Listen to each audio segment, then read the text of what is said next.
que ça nous enseigne.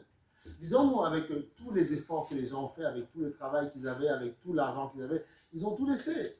Donc toi et moi, nous allons laisser ces choses-là. Ouais. Tôt ou tard, nous allons laisser ces choses-là. Donc voilà pourquoi il faut se dire que, puisque nous allons laisser ces choses-là, apprenons à célébrer le Seigneur. Apprenons à ne pas nous laisser séduire par ces choses-là. Oui, le Seigneur va nous bénir. Oui, il va nous donner des bénédictions. Mais au-delà de ce qu'il va nous donner, seront tous les hommes des passionnés de Dieu. Amen. Que demain, une maison, un pavillon ne te prenne pas la tête. Non. Voilà. Parce que oui, Dieu peut te permettre d'être demain propriétaire, c'est pas un péché. Mais que ça ne te tourne pas la tête. Voilà. C'est ça. Parce que les gens du monde ont ces choses-là. La différence que tu dois avoir, c'est être un adorateur. Ésaïe 54, verset 17 dit ceci: toute arme forgée contre toi sera sans effet. Si on s'est arrêté dessus dans l'histoire, mais on va s'arrêter encore. Toute arme forgée. On n'a pas dit toute arme forgée, c'est-à-dire éprouvée, formée. Vous voyez les missiles qui sont dans les avions, par exemple, et dans les chars de guerre, toutes ces choses-là. Ce sont des missiles éprouvés, des missiles qui testent parfois. Ils testent sur ils construisent parfois des lotissements qui vont être détruits et ils tirent pour voir les dégâts que ça fait. Et après, une fois que ça a beaucoup de dégâts, ils les vendent sur le marché. Ceux qui sont dans l'armée, ils savent de quoi je parle. Tu vois? Donc après, ils le mettent sur le marché. Mais on teste d'abord les armes. Donc c'est une arme forgée, éprouvée. Elle a été forgée. On voit que le forgeron, quand il prend l'arme, il tape dessus, il tape pour donner la forme au fer. Amen. Donc c'est une arme forgée. Voilà. Une arme forgée. Une arme forgée. Et comme c'est une arme forgée, ça veut dire qu'elle est aiguisée pour faire du mal. Donc ça veut dire quoi? Il dit toute arme forgée contre toi. Parce qu'il sait que les coups, les combats que l'ennemi va amener contre toi, ce sont des choses qui sont préméditées, préparées à l'avance. Parce que c'est cela que vous ne comprenez pas. C'est pour ça que ne vous laissez pas accabler. Quand une pensée arrive, rapidement demandez pardon au Seigneur, prenez autorité. Mais ne restez pas sans rien faire. Vous allez être par terre tôt ou tard. Ne restez pas sans rien faire. Parlez, priez, mettez une louange, faites quelque chose. Délivrez votre âme. Ben oui.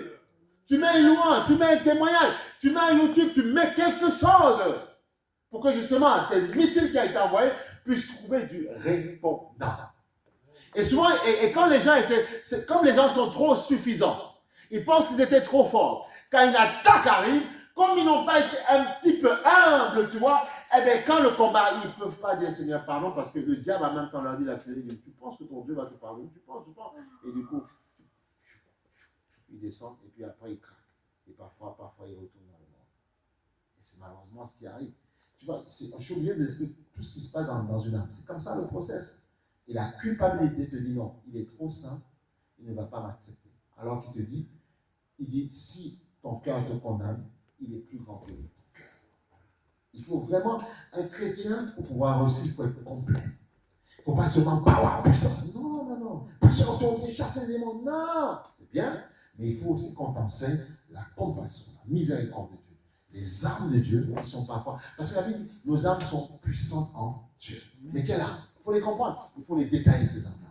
Et c'est ce qui va te garder. Même quand tous t'abandonneront, c'est ce qui va te garder. Ben oui, il y a des gens parfois qui abandonnent le Seigneur Jésus. Il y a des vous, si vous ne voulez pas aller, vous ne voulez pas partir alors. Je dis, mais non, mais on va où? Tu as les paroles de la vie, c'est impossible. Amen. Amen. Comme j'ai entendu le témoignage d'un pasteur qui parlait un peu bien-aimé, il était un peu bon, on sent qu'il avait pris un petit coup. Parce qu'il disait, ouais, mais cette église, voilà, c'est quoi, voilà, il n'y a pas de monde. Ça me dit, mais vous voulez qu'il y ait du monde, mais toi aussi, tous les dimanches, sois là. Et comme ça, il y aura du monde et d'autres personnes viendront. Mais tu n'es pas là, tu viens quand tu veux. Et puis tu veux que non, c'est pas possible. Parce que même si Dieu attire deux personnes, le fait que tu ne sois pas là, ça fait quand même un manque. Mais si toi tu es là tout le temps, tu es régulier, mais d'autres vont s'ajouter et au bout d'un moment ça gonfle. Okay?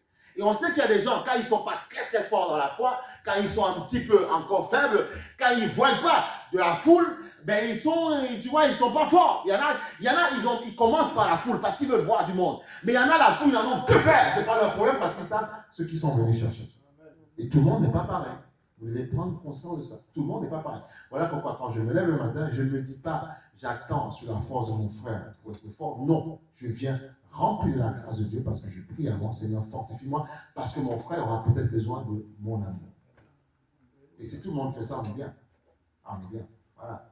Après, on gère les petits cas un petit peu, voilà, on prie, voilà, à gauche, à droite. Mais au moins, ton cœur est préparé. Et tu peux facilement recevoir ta bénédiction. Il y a parfois des gens où tu vas prier, ça ne rentre pas, parce qu'eux-mêmes ont déjà dit nada, on n'a pas envie, mais on dit, bah, prie, si ça marche, voilà. Mais au fond d'eux, en fait, voilà, ils n'y croient pas. Donc, tu vois, Dieu ne peut rien faire dans ce cas-là.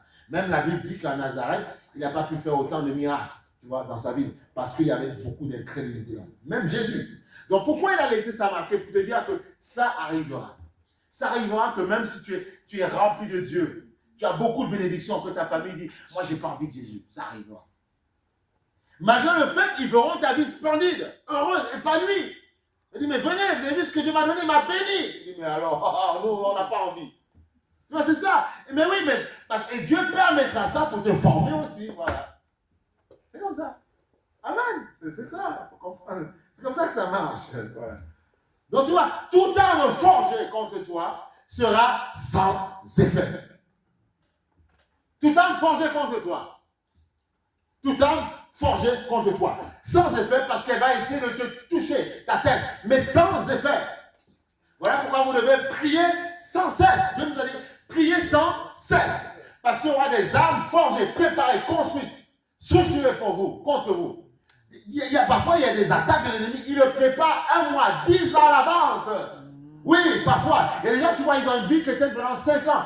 Tout feu, tout flamme. Et la 6e année, ils sont par terre. Parce que l'âme avait déjà été faite. Chaque personne qui se donne à Jésus, qui prend le baptême, le diable les connaît. Il a déjà préparé quelque chose pour les années futures. Voilà pourquoi nous devons les encadrer, toujours prier pour eux, enseigner, exhorter, parce que tôt ou tard, un jour, des combats arriveront dans leur vie. Parfois même une bénédiction amènera des combats. Parfois même un mariage, si ce n'est pas bien fait, vous ne direz pas, ça peut t'amener des combats. Si tu te maries mal, ça peut te créer des problèmes. Ah oui, c'est très important. Parce que toi, tu peux être sérieux, mais celui qui est à côté de toi au ciel peut ne pas avoir le même sérieux que toi. Et il faut que les deux aient le même sérieux. Voilà. Ou bien il faut que tu sois vraiment bien rempli pour aider celui qui est un petit peu faible. Ça peut arriver que dans les deux, il y en a un, voilà. Mais il faut que tu sois rempli pour aider l'autre. C'est très important. Ah oui. C'est très important. On a dit dans le soir que, on verra plus tard, le mariage n'est pas la bénédiction par excellence. Parce que si tu crois, ou la maison, ou la voiture, peu importe, si tu crois que c'est la bénédiction par excellence, le jour, en fait, tu seras combattu, tu ne pourras pas riposter. Mais il faut que tu comprennes que la bénédiction par excellence, c'est l'autorité sur les démons, sur l'esprit des ténèbres qui t'a donné. Et c'est ce qui fera que ta maison sera bénie, mariage béni, tout ça parce qu'il y aura l'autorité dans ta bouche pour pouvoir riposter. Ah oui.